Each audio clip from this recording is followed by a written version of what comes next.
Hi, welcome to SBR Sports Picks. This is the Odds Couple Sports Betting Show, NFL edition. It's week 2 in the NFL. Mike Brenner and I are going to discuss a bunch of games from NFL week 2. It's Thursday, so we're using Thursday info and Thursday lines. Mike Brenner, the first game we're going to cover here.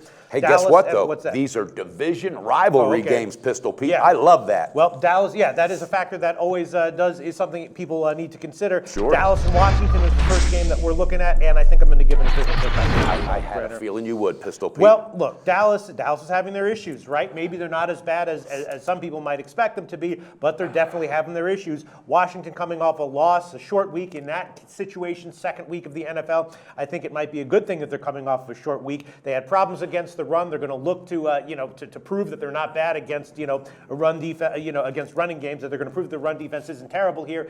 Dallas, obviously, that's their supposed strength at this point in the season, so they're going to be running a lot. Washington will be keying on the run. I think one way or another, Washington pulls out the win, and I'll take a -2.5, -120. What do you think? Wow, Pistol Pete, the big balls play of the day. Well, there's one thing, Pete. Washington isn't coming off a loss. They're coming off an absolute ass whooping. Yeah. Let's just get it real. All right, here's the deal. They got pounded, all right, and a lot was revealed about this team, and I thought the home edge might help them, but Pittsburgh went in there, made me rethink a video we did about Pittsburgh, but I like your thinking on, hey, how do you bounce back from that? They're back at home with now an opponent that has some issues. Where you can bounce back against. I mean, the blowout loss to Pittsburgh might have been a little bit unexpected to some. Brent from BetDSI told us the sharps on Washington, but I think it's a bit excusable. I mean, getting blown out in week 1 by a healthy Roethlisberger. I think everybody's got to get a mulligan for week 1. Well said. But one thing they got to pick up. Matt Jones, this running back, was supposed to make some noise. 24 yards only. But again, they got down early and they had to come back. All right, Cowboys. Prescott, who I really like. This kid's got a future. Oh, all right, 227 yards last week. All right, he completed 55%. He'll increase that number. But what the kid gained is confidence, and that's priceless. But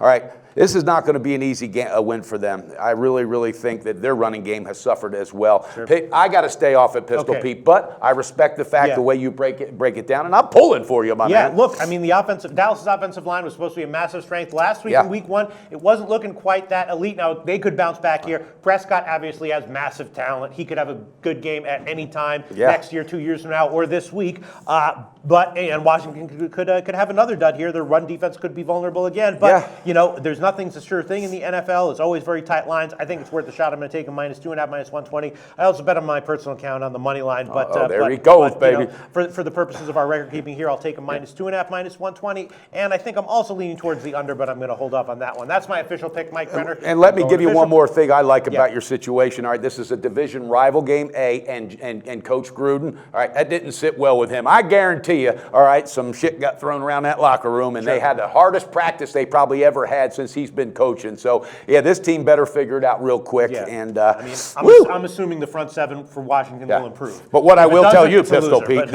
I've been working with you for almost a year now. This is the biggest balls pick you've damn near ever picked since I've been with you. Think so? I think so. Really? Why? Because of how bad Washington looked? I think they might go the other way. But then again, I don't know. Yeah, Pete. I'm definitely timing an improvement by their front seven. Hopefully that'll happen. Mike Brenner, let's move on to game 2 that we're going to cover here. Always on the go? Bet365 has one of the top mobile platforms in today's market. Sign up today and don't let your busy life keep you out of the game.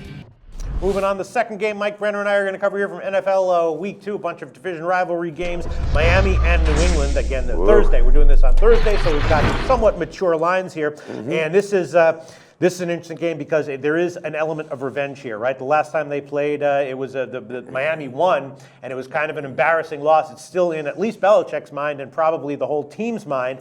Then again, though, Miami is a team that last week Doug Upstone recommended to play on Miami. I wound up tailing that myself, seeing the wisdom in that. They're a team with some spunk right now with a new head coach and a nice spirit to them. So fading them as a big underdog is not terribly, appetizing thing to do, especially early in the season. What do you think? The line is 6 or 6.5? Yeah, I think it might be a soft line, Pete. Miami, it's a great rebuilding story. Okay, since they got rid of Joe Philbin, Adam Gass stepped in, and he's the real deal. There's a new sheriff down in Miami, because you know what I see? Such a more disciplined team. And I know it's early, but I see a disciplined team with their behavior on the sidelines, the huddle, everything else. Joe Philbin had no clue. All right, but it's going to still take time. I know they had that great game on the road against Seattle. I think it took a lot out of them. All right, yes, the fact that 20-10 was the score when they embarrassed the offense of New England last time. Belichick didn't, he hasn't forgot that. Now, here's the thing, all right? I did a video with one of the presenters. I don't know which one, and we were talking about the Patriots last week, and this guy said, no way, there's no way they're going to get it done because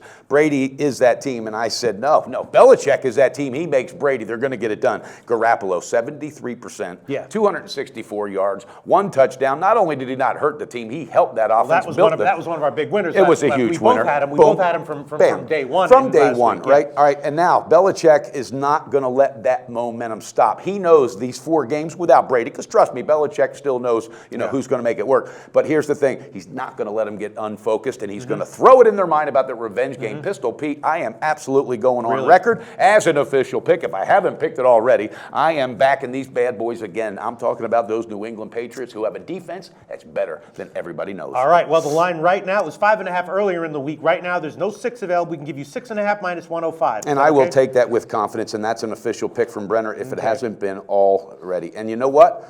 I like the fact that Garoppolo, he's got that huddle now. These guys believe in him. Yeah. You know what I'm going to do, Mike Brenner? This might come to bite me in the ass, or it might be okay. I'm going to go with you on the Pats. I'm going to take them on the money line. It's like going that. to be a big favorite line there, around 270 or so. But I'm going to take the Pats on the money line at minus whatever That's it is. confidence right All right, there, buddy. so we're both there. And you know what else I'm leaning towards? But I have to wait to see the weather report and everything. I'm leaning towards the over. It's a low total. Yeah. It's 42.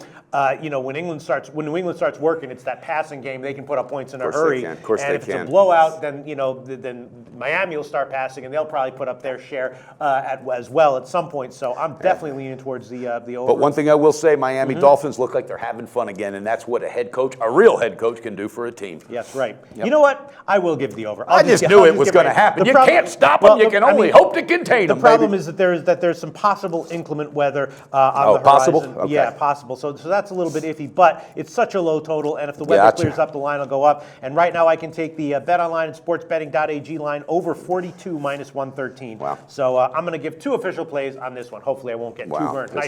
Nice check, Mike Brenner. Yes, it was, and line shopping's everything. Pistol Pete, do you know that those bonuses are still available at some of those big books? I'm not kidding you. Traffic is flying to these guys. I'm not kidding you. 5 Dimes, bookmaker, they're flowing there. And what I really like is the guys that we're telling, they're listening to the advice. Open up those other accounts, guys. I'm telling you, it's a win-win situation. You'll figure it out. When you do, you're going to go, hell, he was right.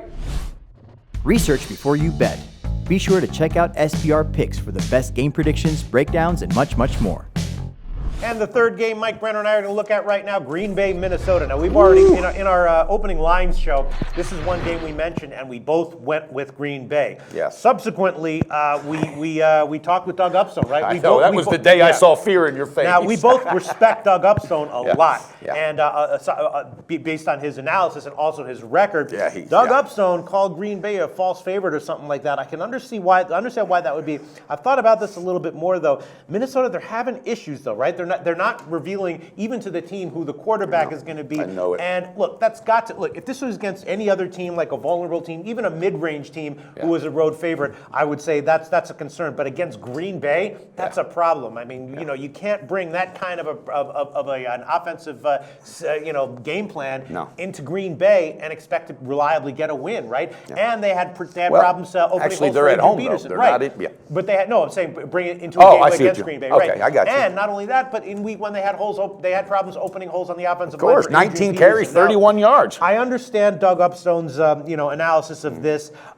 Minnesota could get the win, but what's the percentage play here? I'm still not convinced. I'm still thinking it's Green Bay. I am too, and you know what? I love Doug to death, and you know what? He's killing it. His record's so good that I want the other side because he's due for a loss, and it's got to come sooner than later. Here's the thing, though. The Packers, what worries me about this team, Pete, and I mean it, they don't have that killer instinct like they used to have on offense. I don't see the Packers? Yeah, they don't. Really? They don't have that confidence. They used to jump out big leads against teams. What, is this based on week 1? No, this is last year. A lot of their problems, and last week I saw it again. They're not jumping out early on teams. I don't see that killer instinct, but I think this is where they figure it out. At Minnesota, a division rival game, okay? And again, Minnesota, you got quarterback issues. Adrian Peterson is a little bit older. They're going to key on him, and whether it's Bradford or whoever they bring into that game, they're going to have their hands full.